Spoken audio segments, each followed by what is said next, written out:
C'était un jeudi, je revenais du travail, j'avais donné mes cours de musique aux enfants. Ça s'était bien passé, je reprenais le train du retour, j'étais assis à la table de 4. Le wagon était vide, je sortais mon livre sur la musique romantique assez compliquée. J'essayais de lire, puis quelqu'un s'est assis en face de moi, alors forcément j'ai regardé. C'était une fille, elle était belle. Je me demandais pourquoi elle s'était assise en face de moi, sachant qu'il y avait de la place partout. Elle a sorti un livre aussi. J'ai mis longtemps à voir que ça concernait du droit, et je suis même pas sûr au final, mais bon, la première idée est la bonne, non ?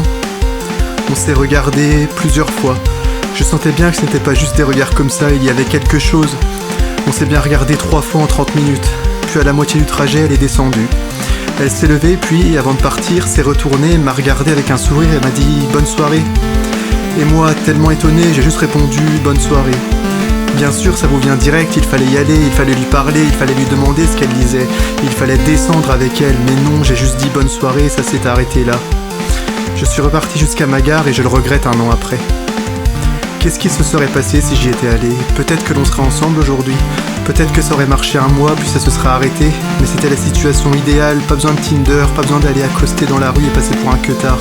Là, c'était simple. Alors je me fais des films. Je me dis qu'on serait certainement parti faire le tour du monde, découvrir les pays un peu plus pauvres, les pays qui ne captent pas le téléphone, où internet n'existe quasiment pas, où l'on vit pour presque rien. Mais force est d'avouer qu'en vrai je ne voyage pas, je préfère rester en France, j'ai jamais été un grand voyageur et ça ne m'intéresse pas plus que ça. En fait en France il y a tout, la montagne, la mer, et c'est là que je l'aurais emmené. Faire des randonnées dans la neige ou en été, respirer, méditer. À deux c'est toujours plus simple parce que seul il faut affronter sa personnalité.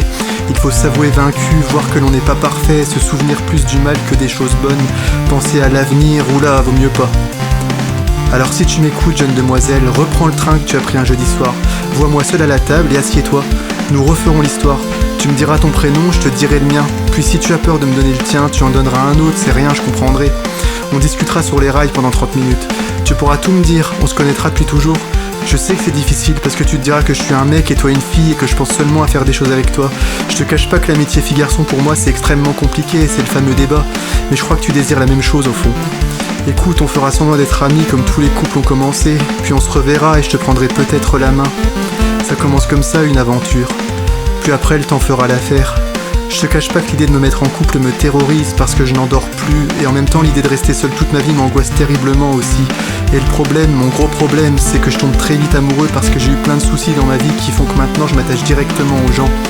Beaucoup disent l'inverse, qu'avec les coups de pute de la vie, on s'attache de moins en moins, on est distant. Moi, c'est l'inverse. Je veux pas rater une seule chance de découvrir une personne et en même temps c'est un manque constant et pas très sain. Tu sais pourquoi je te dis tout ça ? Parce que je sais qu'on ne se reverra jamais. Mon message était plein d'espoir au début mais faut pas se leurrer.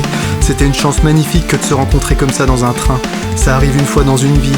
La gare qui commence par un R dans le nord-est de la France.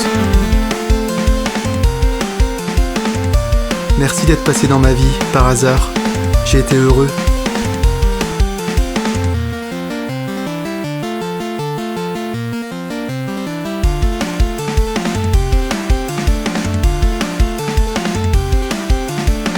Merci d'être passé dans ma vie, par hasard. J'ai été heureux.